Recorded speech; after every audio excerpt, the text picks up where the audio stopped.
Yes guys, I'm back. I've been really excited for this one. So today we have a look at the Nike TN Air Max Plus Drift, the black green Volt colorway. Looks like the TN's had a bit of a makeover, so let's get straight into this one and check them out.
So first impressions of the drifts, this feels really heavy in comparison to a regular TN, with that thick matte rubber casing makes this a really perfect shoe that's like worker conditions, something where you don't need a steel toe cap, but you do need worker shoes. This is perfect for that. I think BirdDog81 commented on my previous videos, these could take a beating, and I agree with him, these could take a beating. This is a perfect shoe for the winter. So is the sizing any different to a regular TN? On a regular TN, I've always gone a half size up. I find it's a little bit snug around the toe area, so for the drifts, I also went a half size up, but I find they're even more snug, especially with that rubber casing. I'm going to return these and go a full size up. So what I would say for you guys, maybe go to a shop first if you can do, try on a few pairs. I'd hate for you to be disappointed, especially off something that I've said in the video, and that's how you know you always get the perfect size for you. So unlike a regular TN, it's got this thick matte black rubber casing around the shoe. I wouldn't be wearing this one for the summer, despite that breathable mesh. This one's really solid. I think this is a perfect shoe for the winter, those rainy conditions. So over the next couple of months, it looks like we're getting a few more colorways. Some have already been released, a lot lighter colorways, perfect for the summer, although I don't really see myself wearing this one in the summer. Despite having that breathable mesh, it's just a really thick, heavy material. I think this is a perfect one for the winter, but that is just my opinion. So in comparison to a regular TN, what's the comfort like? I find the regular TN's a lot more comfortable. The base is majority mesh. Although you've got a mesh base on this one, you can definitely feel that rubber casing. The drifts aren't an uncomfortable shoe, but the regular TN wins it for me. But when you're buying a pair of shoes, especially at the price point of £185, is a reason why you're buying it. So if you're wanting a shoe that's a little bit more comfortable, go for the regular TN, especially in the summertime. It's going to be more breathable. It's going to be a lot more lighter and comfortable to wear. But if you're wanting a shoe that's all round a lot more solid, something that you can wear to work, maybe something that you can wear in like winter conditions, then I'd definitely say go for a drift. So moving on to the release date and the price. This specific pair was released on the 27th of February for £185. There's no chance finding a discount on these. I did try my best, but the only place I can find these currently is on the Nike website. So if you are interested in this pair, all sizes are still available on the Nike website. Something I will say, if you're trying to save yourself a bit of money though, you can head over to StockX, you can head over to GOAT. They're sitting just under retail. You're going to have to wait like 2 weeks for them to be delivered, but if you're not worried about delivery times, it's definitely worth doing. And there's not too much hype on this one yet, but maybe as more colorways are coming out, we're going to see more hype on the drifts. It is really hard to tell. I'm not really in it for the hype. I just pick up shoes because I like them. So like I always do in my videos, we'll do an unboxing, we'll get some close-ups of the shoe, and we'll cover all areas. So starting off with the box, you get a standard red Nike box, which has kind of surprised me. I was expecting like a TN drift box, something like that. And I know what you're going to say, you don't actually wear the box, but it is all part of the experience, especially a £185 price point. A custom box would have been a nice touch from Nike. So fresh out the box, my first impressions were these feel really heavy, especially to a regular TN, but we'll start with the outer sole. The outer sole itself, you've got dark green, black, and then you've got this green Volt color. The TN logo in that green Volt color looks really clean, the outer sole on this one. You also got this sort of lizard crocodile effect. Let me just zoom in so the camera picks that up.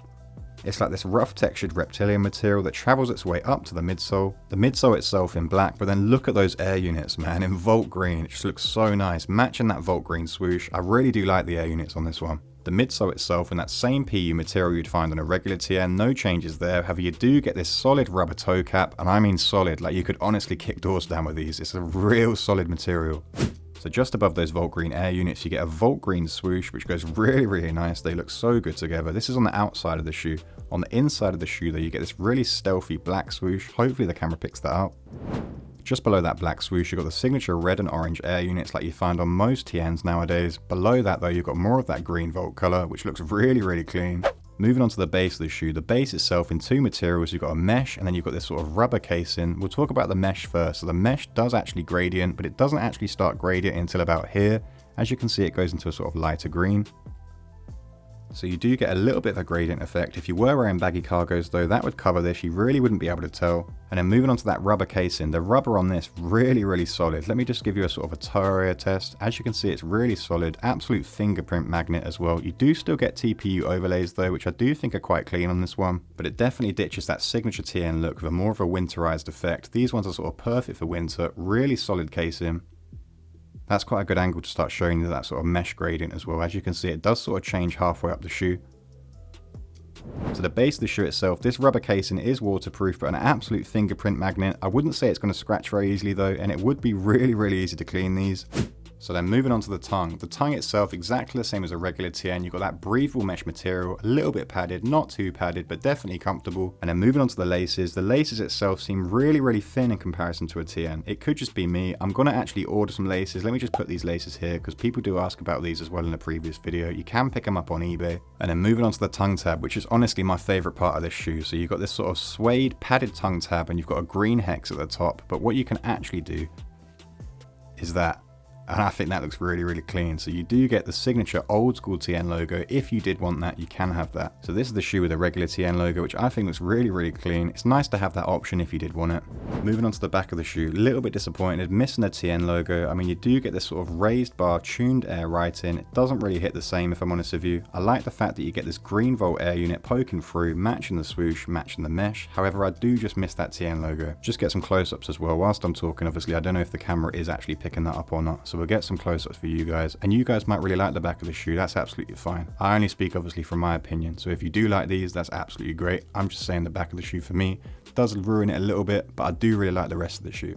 Moving on to the inner of the shoe, you do get the classic stamped TN logo on the inner sole. The inner sole itself in black. However, then moving on to the lining itself in this grey mesh material, but the padding itself actually stops halfway down the shoe. I'm not really sure what's going on there. It's really, really stiff as well, so I'm not too sure if these will give you blisters or not. I've only worn them for about 20 minutes whilst doing this video, so it might be one that you want to wear in first. However, the mesh itself actually does overline the heel, which actually looks kind of clean.